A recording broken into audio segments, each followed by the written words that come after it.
वीरेश, देखिए सफाई में बहुत सारी बातें वो कह रहे हैं कि उपद्रवी थे जिन्होंने इस पूरे ही हादसे को अंजाम दिया। अब सवाल ये खड़ा होता है कि उपद्रवी आखिर आ कहां से गए। सत्संग बाबा का प्रवचन वो खुद दे रहे थे, वहां पर उनके अनुयायी थे, उनके भक्त थे और थे तो उनके सेवादार। अब अचानक से उपद्रवी वहां पर था कौन? देखिए, सवाल ये भी खड़ा होता है कि 90 घंटे के बाद बाबा अवतरित तो हुए, लेकिन वीडियो पे अवतरित हुए, अपने नहीं आए, साक्षात उनका दर्शन उन्होंने नहीं दिया।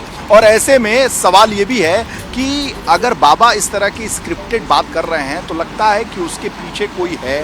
साथ ही साथ उचित समय का इंतजार बाबा कर रहे थे, या बाबा को कोई समझा रहा था, बाबा किसी निशाने पर काम कर रहे हैं, किसी के कहने पे काम कर रहे हैं और हचक हचक के बोल रहे हैं। वो तो प्रवचन करता है, बहुत ओजस्वी वक्ता के तौर पर देखे जाते हैं। तो ऐसे में सवाल है कि उपद्रवियों की भीड़ थी या भक्तों की भीड़ थी। अगर उपद्रवी थे तो बाबा के जो सेवादार थे, आयोजक थे, उन्होंने उसे क्यों नहीं पहचाना? वो उपद्रव करने वालों को क्या आमंत्रित किया गया था? ये उपद्रवी थे वहाँ तो प्रशासन वहाँ क्या कर रहा था? अगर इतनी भीड़ थी, लाखों की संख्या थी, तो बाबा के साथ साथ प्रशासन पर भी सवाल खड़ा होता है कि प्रशासनिक अधिकारी क्या कर रहे थे। 80,000 की भीड़ की जगह पर जब इकट्ठा हो गए 2.5 लाख से ज्यादा लोग, तो वहाँ पर एसडीएम, सीओ, इंस्पेक्टर जो पैसा पाते हैं, तनख्वाह पाते हैं, जो इंटेलिजेंस के लोग हैं, वो क्यों नहीं जवाब? 121 लोगों की जान चली गई और उपद्रवी की बात बाबा कर रहे हैं। अगर वहां पर उपद्रवी थे तो इसके बारे में पुलिस को जानकारी बाबा ने क्यों नहीं दी या किसी सेवादार ने क्यों नहीं दी? बहुत बहुत शुक्रिया आपका वीरेश इस पूरी जानकारी के लिए। देखिए, हाथरस के शोकना गांव के कालीचरण ने भगदड़ में अपनी मां को खोया के, जिसके बाद से वो भोले बाबा पर सवाल उठा रहे हैं। ऐसा ही पीड़ित विनोद भी है, जिन्होंने अपनी मां, पत्नी, अपनी बेटी को खो दिया। अब वो भोले बाबा पर गंभीर आरोप लगा रखे।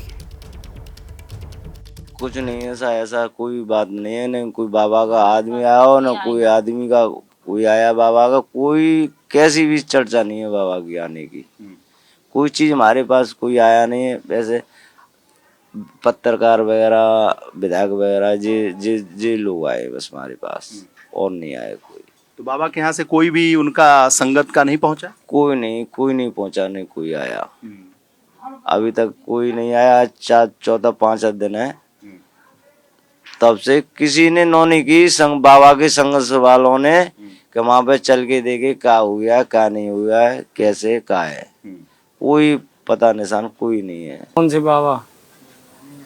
भोले बाबा जी। यहाँ कोई नहीं आया, यहाँ कोई नहीं आया, न कोई सहायता, न कोई कुछ नहीं। इस हादसे में 3 लोग आपके यहाँ से चले गए।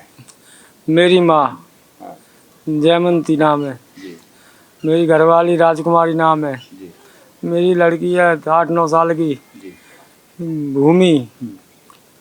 तीनों ही चले गए। मैं तो जैसे ही घड़ी का काटा दोपहर 2:30 पे आए, बबीता जी का दिल सास बहू साजिश के लिए मचल जाए। और ये है इनकी बहू, पूरे दिन ऑफिस की टेंशन हो जाए गॉन जब ये करें अपना फेवरेट शो फ्री टाइम पे ऑन। इनकी तरह आप भी देखिए अपना फेवरेट शो अपने टाइम पर और डाउनलोड कीजिए एबीपी लाइव ऐप अपने स्मार्ट टीवी पर।